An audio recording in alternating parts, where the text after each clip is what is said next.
November 30, 2024. Last day ng November ngayon, 2024. Ng alas 4:54. 16:54 military time. 24 hours. Hindi ko alam kung paano babasa 1600. So dito tayo sa bukid. Anong bike natin, yan. Nakikita nyo naman.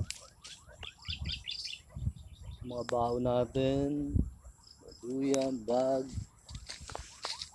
So almost tayo dito. Papasyal ko kayo sa tour. Ay, mga baka kasama ko. Yung mga baliw dito nandyan sa mga panabi. Hindi ko alam kung asan sila banda. Minsan nandyan sila. Lapit. Ayan, nakita nyo yan.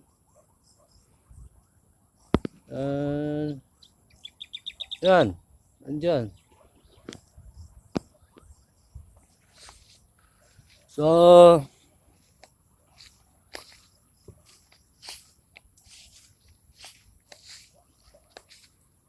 ano ba yung topic natin yun? So, dito tayo sa bukid, papahinga para yung stress natin, yung hyper natin, maiwasan natin. Kasi doon, lagi akong binibuwis doon sa bahay. Lagi akong ginagago ng mga to. Doon sa bahay. Yan yung mga nakasunod sa akin na yan. Ewan ko kung sila yan.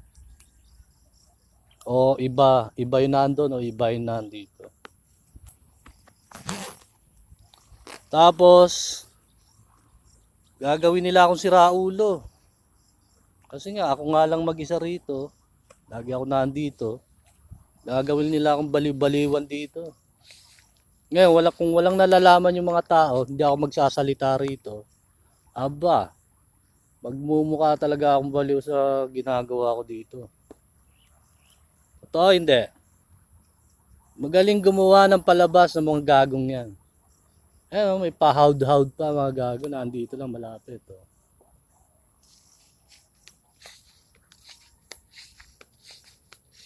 Teka.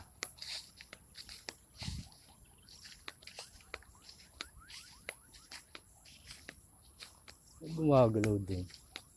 Puntahan lang natin saglit. Tignan ko nandito yung siraulo.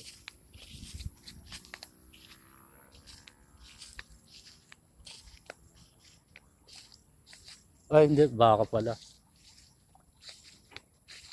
So, ganon. Ganon sila mag-setup.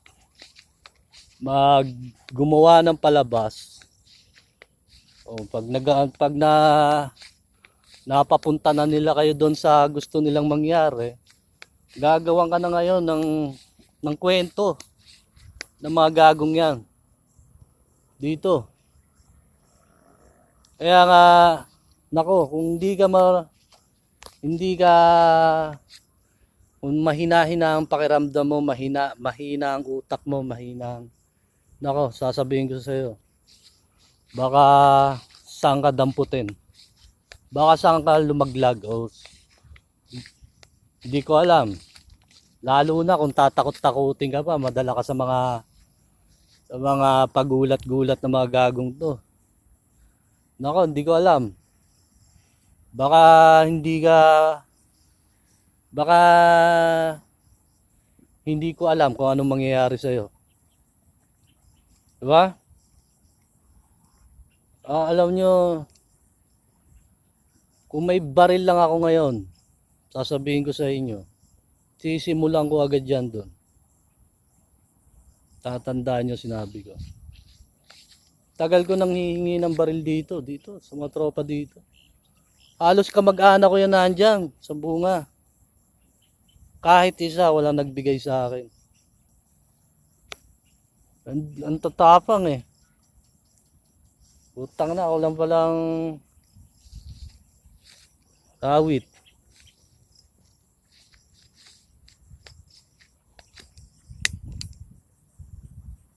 So, ganon mga brad.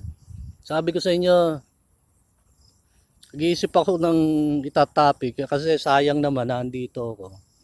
Tapos yung binili kong MB, sobra pa. Mag-alas 5 na. So pag napalabang ka sa mga gagong to, sasabihin ko sa inyo,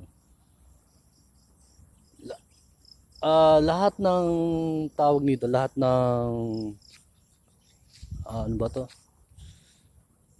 Pagka kunyari may kinalaman, lahat ng katarantaduhan dito, tatandaan nyo lagi, may kinalaman lagi ang mga opisyal ng isang lungsod.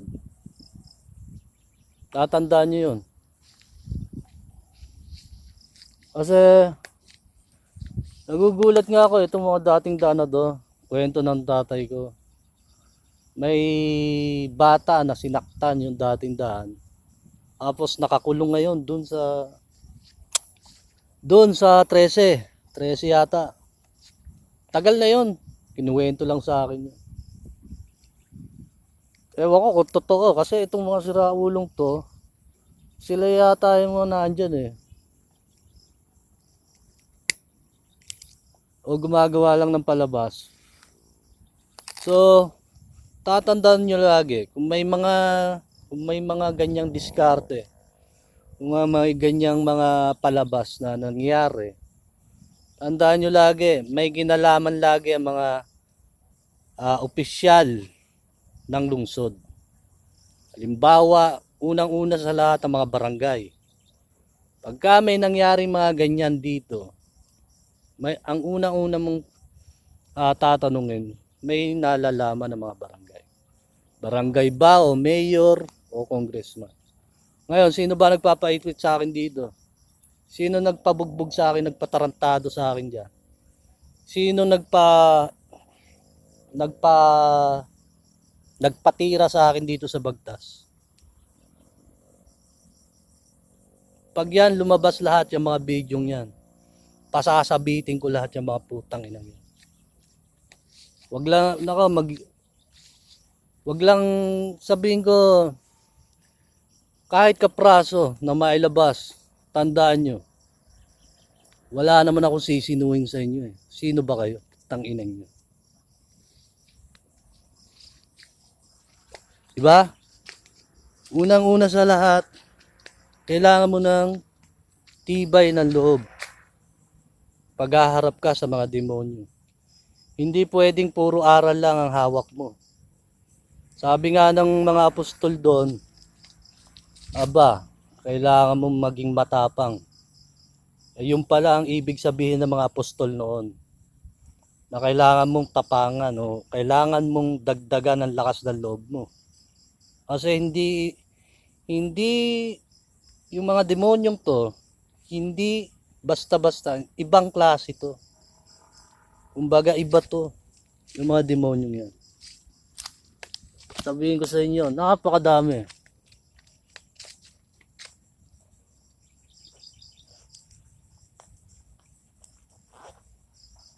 Kaya kung may nangyari man, nagawan ka ng kaso doon, tapos gawa pala ng mga iglesia to, itong mga dating dana to, tanungin mo agad yung mga barangay, mga opisyalis. Kasi nakatimbre agad yan. Lalo na sa lugar ko. Kung mga ordinaryong tao lang tong kalabang ko, siguro hindi lang 45 ang dala ko ngayon. Ang dami ko, iniikot ko yan San Juan, no? San Juan, Malabon, hanggang Pasong Kamatsili, hanggang dun sa may Amaya. Sasabihin ko sa inyo kung ordinaryong tao lang to. Kaso ang dami niyan. Kaya sa mga tropa, tawag dito, kailangan ko ng suporta nyo. Kasi alam nyo, itong ginagawa ko hindi naman iba.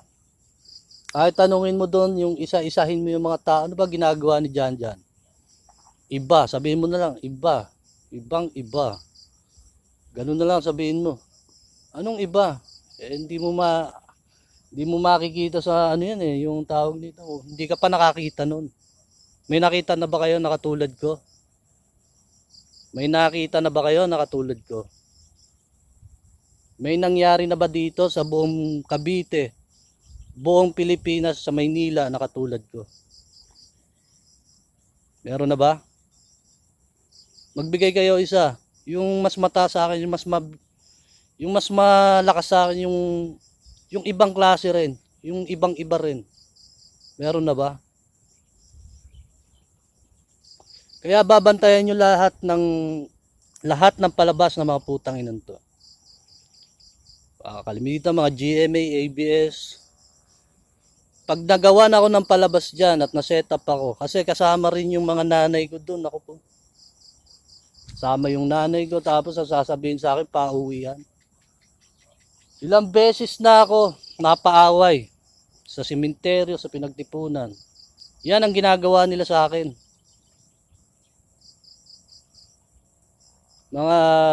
Mga diskarte nilang ganyan. Ito mga putang inan to, hindi ko alam kung anong klaseng mga siraulo tong kalabang ko ngayon. Talagang habang nakikipag-usap ako sa ibang bansa, habang kinakausap ko sila, nanguuto nga tayo sa ibang bansa eh. Magaling pala akong manguto kasi dami ko rin nauuto eh. So habang nauuto ko yun sa ibang bansa, itong mga siraulong to, patagas na ng patagas. Kumbaga kumakalembang na yung utak nila. Hindi ko lang alam kung ano pang klase ang gagawin ng mga gagong to. So kayo nang bahala, pinatitimbre ko lang. Kasi anytime, hindi ko alam kung ano mangyayari dyan. So, before tayo, hapon na. Sa susunod na lang ulit, nauubusan tayo ng topic eh. May topic sana ako kanina kaso hapon na. Next time na lang ulit, baka bukas. Eksakto, linggo. So, yung mga inaral ko sa inyo, kunyari ganito ako mag-aral sa inyo. Yung mga pastor nyo, yung mga ngaral nyo, ministro nyo, mga pare nyo, pagkumparahin nyo kung saan kayo natuto. Magkumpara kayo, kung pagbasihin nyo, manimbang kayo, saan kayo natuto, putang ina nyo. Kung saan kayo natuto nakapulot ng totoong aral dito. Manimbang kayo, timbangin nyo mabuti. Tapos ngayon, request ko lang, kunin nyo lahat kung sino-sino yung mga gagong yan. Pakilang. Okay, sa susunod na ulit.